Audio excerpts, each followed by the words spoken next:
What's up, everybody? Jaxxsin here. Today I want to talk about Horizon Zero Dawn. Now, if you don't know, lately I've found it extremely hard to buy a full AAA price $60 game. The reason for this is, I'm not going to go any specific game or anything, but basically, games to me were appearing as such. If I wait 6-7 months after release, I get a game, in some cases a year. You would have had to wait and not in order to not get burned. A year, okay? You wait, you get a full game that's finished because all these updates are done and in the game on install. When you install it, all these bug fixes and fucking goddamn content drops, free content drops for games that are half-finished, fucking half-baked products. All of that shit.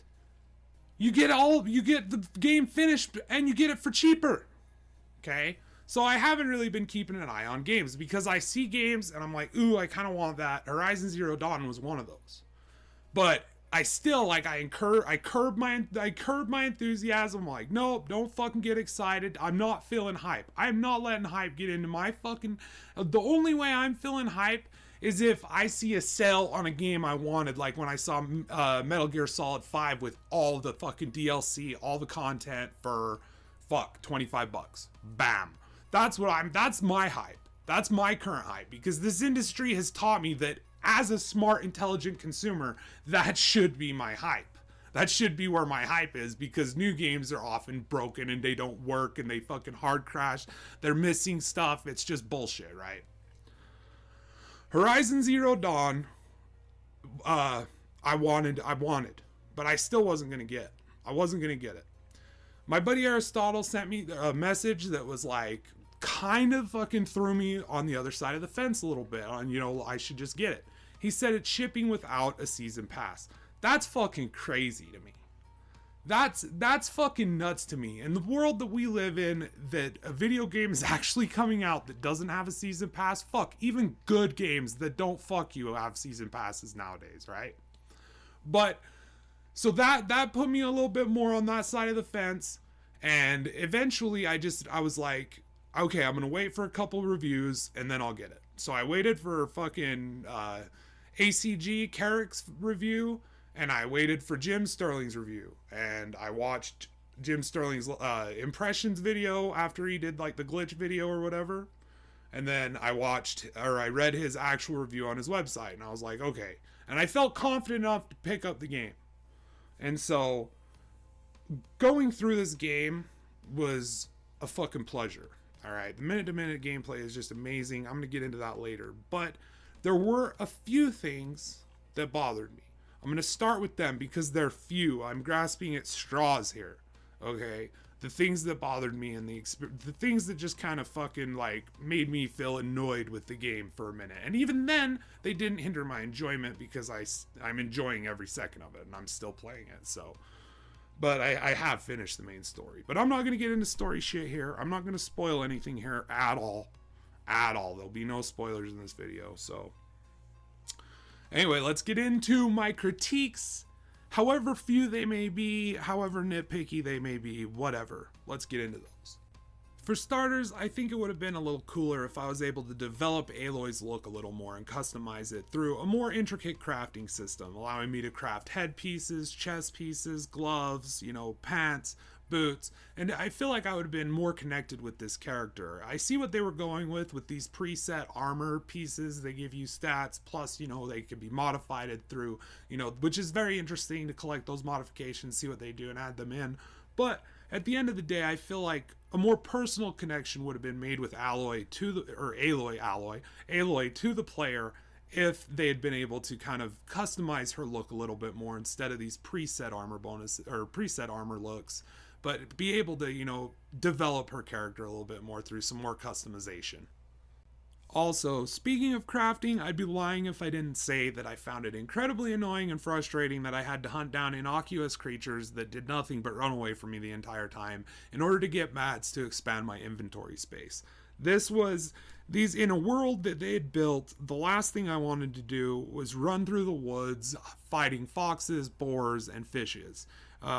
Rats. There was such a random assortment of weird little dumb creatures that you had to kill in order to expand your inventory. Did not enjoy it. Wish it wasn't there. I get what they were going for with the Far Cry feel, because this game feels more like Far Cry than anything else I've heard it compared to. But honestly, that's one thing in Far Cry I didn't even like. Like, I don't want to go fight, dumb creatures that are innocuous and hard to find that are often running away from machines in order to expand my inventory space.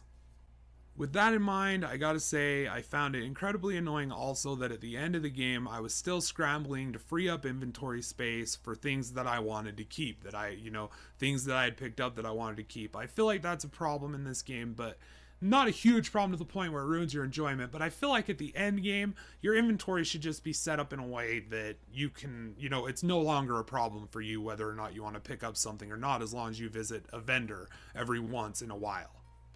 Oh, and speaking of merchants, whosever's idea it was to leave out the buy multiple option and instead force the player to buy individual items one at a time, and not only that, make them confirm it with like half a second of holding the X button. Oh my gosh, bad idea. But whatever. Like I said, these things though, they didn't take away from my enjoyment of the game whatsoever. Just a few little things that I could have done without. Let's get on to what I absolutely loved about this game. So to begin with, I really loved Aloy. I love this character that they put whose fate you are in control of. I love the story, her upbringing, everything they did to frame this world that Guerrilla Games created. And I truly, I'm not going to talk about the story other than to say that it was very, very good. It pulled me in. It pulled me in enough to be pulling on my heartstrings and my tear ducts, if you know what I mean. But then I stand up, I scream at the game, "Fuck you, game, I'm not a pussy," and I go outside and I have a cigarette, come inside, I crack a beer because I'm a man, god damn it, and I don't give a fuck about silly stories.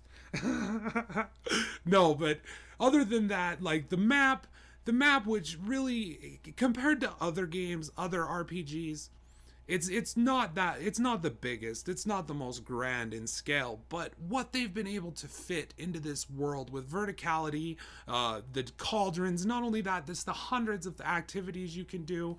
I found so many side quests, explored every little settlement, thought I had finished everything, and then when I beat the game, I still found out I had missed a couple of things that I just, I don't even know where they are, because you have to explore the world. They want you to go after these collectibles, which are good to go after because the game actually rewards you for going after the collectibles. And that's something that in most games with collectibles, I just couldn't be fucked. I don't care. I'm not going to go out and find a bunch of things unless like they're story notes, which I'll get to in a minute. But these collectibles are like, hey, you get these collectibles, you bring them back to this merchant, and you know what you're going to be able to do? You're going to be able to trade for, some rewards. And that's awesome. That gives you incentive to pick up the fucking, pick these up.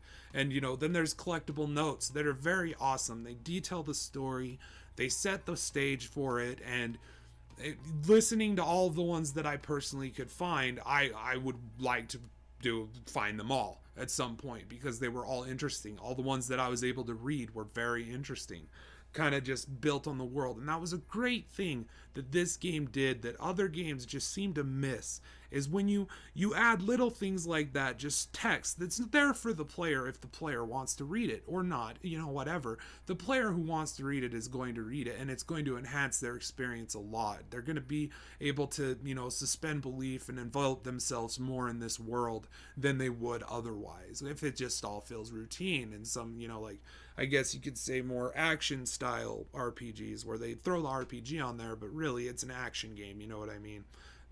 This game, and that, let's get to that. This game, the action in this game is insane, non-stop fun. They give you a variety of different weapons to choose from. You can only have 4 equipped, but they're all there, and you can say, okay, well, I'm taking on this enemy. What's the best, thing to go for? And that's the minute-to-minute gameplay being so fucking satisfying and entertaining, is you're just going along and you find a pack of animals. You're like, I'm gonna kill these because I need XP, I need mats, there they are, they're hostile, I'm gonna kill them, why not?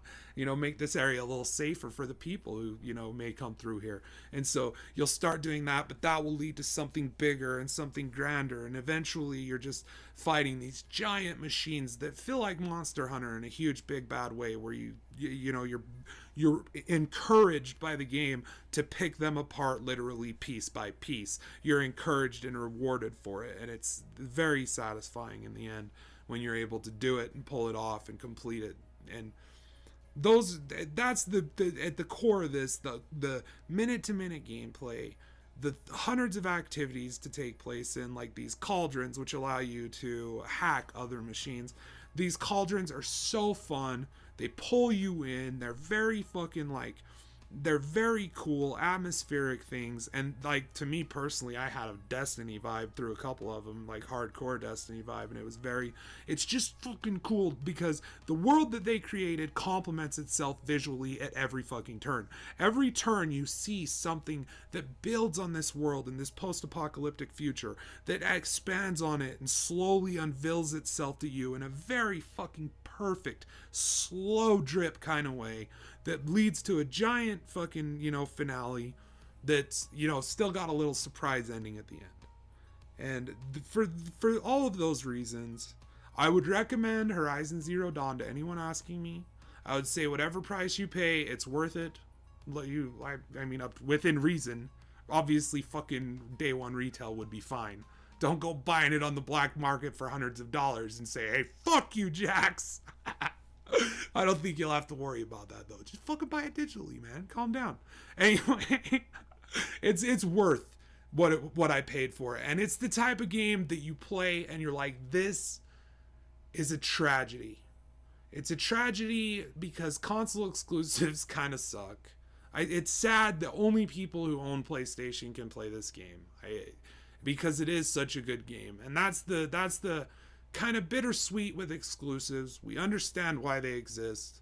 The company's got to have them in order to sell their product. But in a perfect world, it's just, everyone would be able to play everything.